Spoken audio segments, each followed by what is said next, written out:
Hi, and welcome to the Sidcourse. Like discourse, but my name is Sid.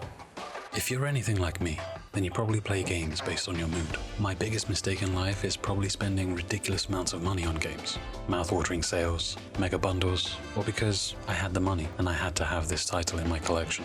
Now I have almost 1,000 games across multiple platforms, of which I never play, and I tell myself, soon. What I've come to realize is that I play games based on the mood that I'm in. When I want to hang out with friends online, I'll play something like Battlefield 1 or Overwatch for its endless multiplayer fun. When I'm happy and content, the other me will tell me to play The Walking Dead Season 1, This War of Mine, or something else to make me feel emotions. When I want popcorn action, I'll pick up some Doom. But when I want to relax, I'm not picking up something like Proteus, Dear Esther, or most of the other games in the relaxing Steam category. I play Euro Truck Simulator 2.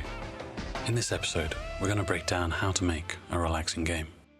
When it comes to the topic of relaxing video games, sometimes I feel like I'm a bit of an elitist. I'm the kind of person who gets stressed out a lot, and way too many things, including games and playing them, gives me anxiety. So even though I'm always excited for new, innovative and challenging experiences, or games with extraordinary stories and wonderful worlds, I will always come back to games with relaxed mechanics. When you think about it, relaxing games almost seems like a pretty easy thing to make. In theory, you can make a small open world with somewhat nice aesthetics and allow basic movement. Tie this in with a low tempo and light-hearted soundtrack, and you've got yourself a relaxing game. It's almost a science when you think about it. However, I have to disagree. Games that are designed to be relaxing, like Proteus for example, aren't at all relaxing to me. In fact, it's almost as much of a challenge. In Proteus, you're spawned on a procedurally generated island with trees, stones, some buildings, and you walk around. It's a walking simulator. And I'm not saying that walking simulators are bad. I've got a video in the works on just that. It's just a game with no clear goals, no mechanics besides walking, and you're not doing anything.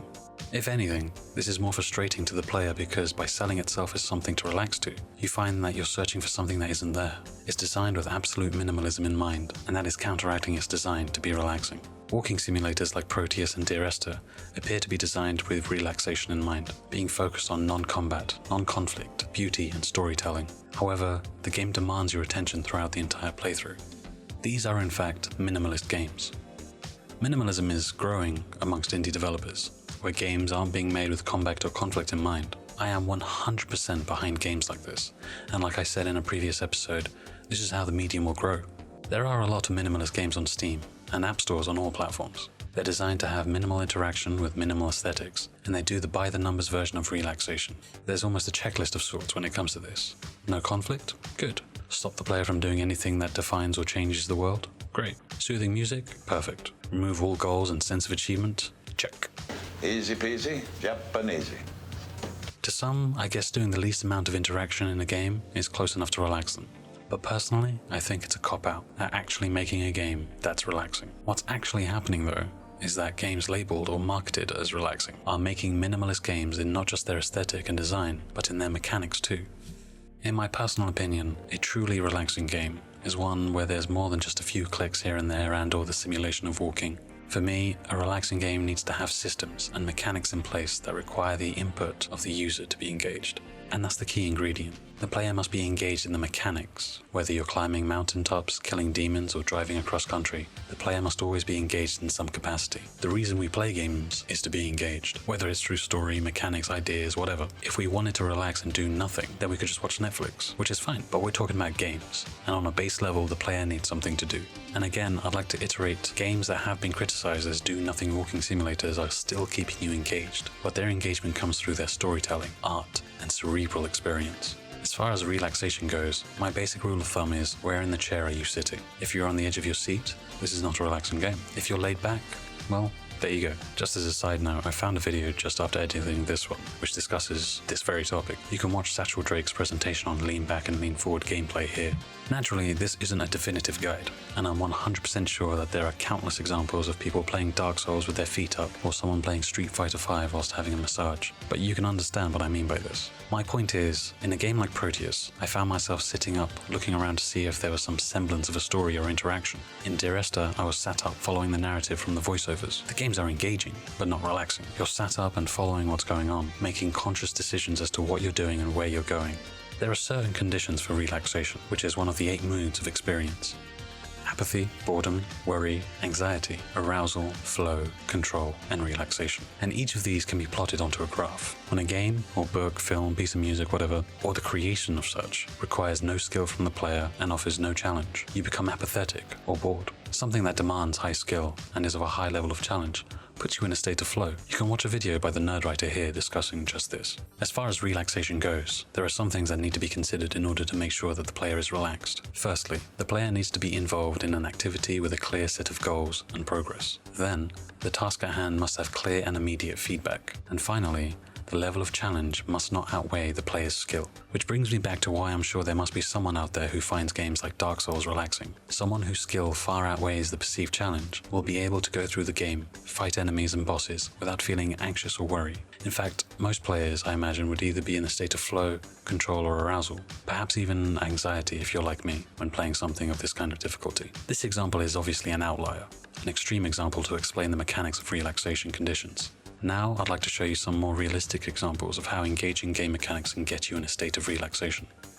The best example I can give is the tried and true Euro Truck Simulator 2. As a game, it's a driving sim where you drive around virtual Europe in a heavy goods vehicle. At a glance, most people will, and do, consider it to be stupid, and feel like it might be as useless as something like Dear Esther, where there isn't a point to anything. Players, including myself, have claimed that it's one of the most meditative experiences you can have in a game. But how can this be? That's because, first and foremost, there's a game inside it. Managing a business and drivers, purchasing vehicles and hauling cargo across the continent. There's a lot to do in this game. The relaxation comes from the complex driving mechanics. Driving in Euro Truck Simulator 2 isn't just hogging the road at high speeds in the majority of games that feature vehicles. It comes from being limited to drive at 55 kilometers per hour, following the rules of the road, signaling, making sure your cargo isn't damaged, and more. These are all things that, as an actual truck driver, you'd have to do. But when you follow the rules of the road, rest at stops, refuel your vehicle, and drive the vast expanse of Europe, you'll find yourself at bliss. All these things come naturally, and you are in 100% control of what's going on. There are systems, complex systems, including traffic, damage, GPS, and more. But these systems work with you, and not as an attempt to manipulate you. The game is relaxing because your conscious mind isn't focused on the story at hand. The mechanics in this game allow you to go on autopilot, follow the GPS directions, and take a literal 3-hour drive from one side of the continent to the other. In the meantime, your conscious thought processes can be anywhere else. You can plug in your own music, or if you're like me, turn on your favorite podcasts and drive for a couple of hours. It's a sit-back game. Viscera Cleanup Detail is another game that appears to be something banal and stupid. But again, this is a game with an amazing set of systems, physics, dirt, lighting, and a series of mechanics that are easy to grasp and have control over. At first, the game's janky mechanics are hard to control and provide a challenge to the player. There are visual bugs, physics issues, and multiplayer connectivity problems. However, once a player masters these mechanics, jank and all, they enter into a state of flow, control, and ultimately, relaxation. This is another example of a game where players, and again including myself, find it to be meditative and fun in a relaxing way. There's a touch of horror splashed around for thematic reasons, but just cleaning up the mess of a sci-fi battle is oddly relaxing. This is a game where you know what you have to do, and you just do it, sitting back and getting the job done. Again, to restate, you know the mechanics. You can do these tasks on autopilot and let your mind focus on something else.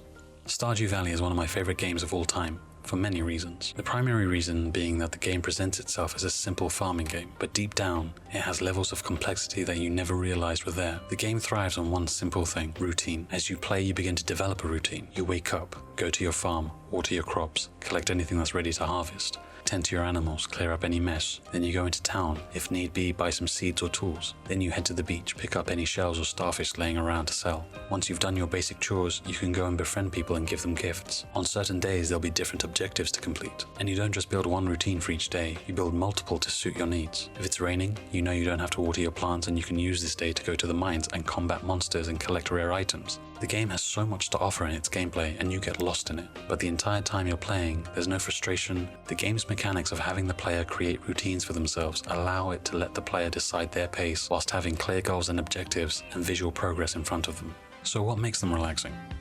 The one thing we can gather from these examples, as well as others, is that they are full games with game mechanics, complex systems. They're not minimalist with their mechanics, aesthetics, or sound. They have objectives, goals, and achievements as much as any game that's made to be an exhilarating thrill ride. They all fulfill conditions for making a relaxing game. All of them provide a clear set of goals and progress. In Euro Truck Simulator, your goal is to deliver cargo to a location. In Viscera, you have to clean the building. In Stardew Valley, you have to maintain your farm. As far as progress goes, you can literally literally see what's there. There's no percentage counter telling you you've completed 5 out of 94 side missions. You can see you've traveled 100 miles, half the spaceship has been cleaned up, and you can see your farm growing. These games also provide immediate feedback.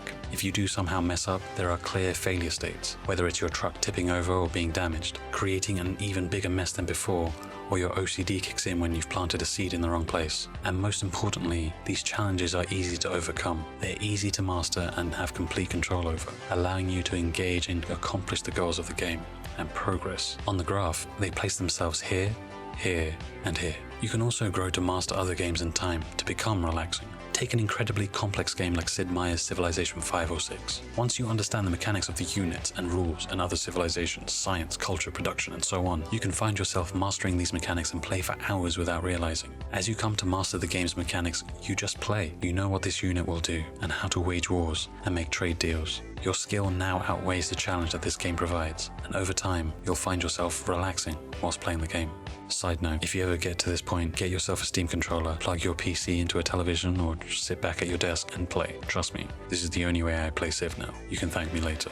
Unlike the minimalist games we've seen crop up, what these games and other games like them have to offer is that they provide gameplay that the player is engaged in. This gameplay is designed to be second nature, ongoing, and mechanical. It seems like a lot of designers and developers focus on the superficial elements of games that are relaxing, rather than the mechanics of what makes them relaxing. Driving around aimlessly, collecting skill points in Forza Horizon 3 is just as relaxing as building a home in Minecraft. Mopping up blood and picking up body parts in Viscera cleanup detail is just as meditative as collecting idols in Mandagon. Games aren't relaxing because they just have nice music and pretty aesthetics. They're relaxing because your mind can wander, whilst at the same time engaged in gameplay that isn't forcing you to be there, but it's gameplay nonetheless. Games like Proteus, Esther and Mountain, and the like aren't relaxing games. They're minimalist games that are demanding for your attention cerebrally. The entire playtime of each of these games is devoted to telling you, I am art. And for the last time, I'd like to reiterate, there is nothing wrong with that. There is a place for artistic games. There is a place for minimalist games. There is a place for walking simulators.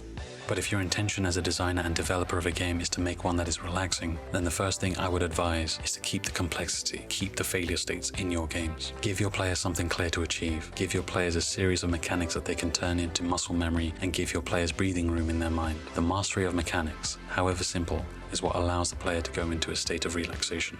As a brief aside, I want to talk about relaxing puzzle games. Popular because of their low prices and low barrier to entry, these puzzle games all have a loosely similar aesthetic. They're using a flat design in their graphics and require you to solve visual puzzles to progress to the next one. What makes them relaxing is not because there's a lack of a demon trying to eat you, but because they have complex problem-solving mechanics that the player must learn in order to complete. If we take the example of line or hexels, you'll see that there are basic rules that the player must master. In a few minutes, they'll understand the rules of the game and progress onwards. These puzzles will get harder and harder as you go along. However, the rules are the same and all the puzzles can still be completed using the same rules. Knowing that, your mind can focus attention on something else, like a podcast, film, TV show, or whatever else is bothering you.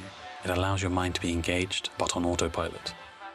Removing conflict seems to be the primary focus in these games, and many players have criticized that this makes them non-games. I disagree. Having experiences without conflict is good. It allows us to see what else we can do with these kinds of experiences. Not all of them will be great, but that doesn't mean we should stop trying. At some point in our future, we will get games that are incredible experiences that don't require firing a weapon or killing different shades of brown people. However, in the case of relaxing games, removing conflict is a bad idea entirely. You shouldn't remove conflict from the relationship between the player and the game, but from the player and developer. Games like Euro Truck Simulator and Stardew Valley and Viscera cleanup details still contain conflict. However, the conflict in these games are easily overcome through the use of their mechanics and objectives. The conflict in games like Proteus, Gone Home, Dear Esther, and Mountain come from the developers pushing you to focus on their artistic vision and narrative.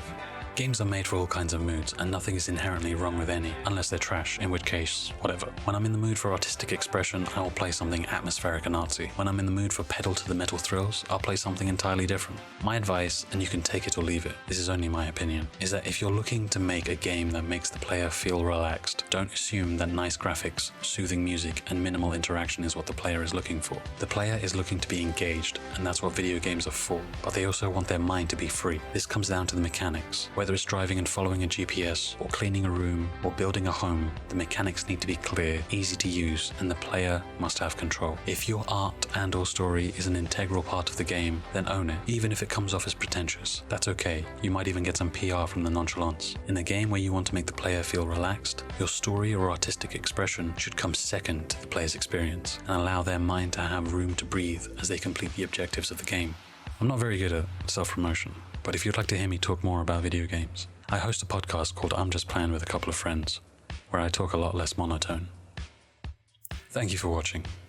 Let me know what you think and what your favorite relaxing games are in the comments below. If you liked or disliked this video, leave a rating, and of course, if you'd like to see more videos like this one, please subscribe.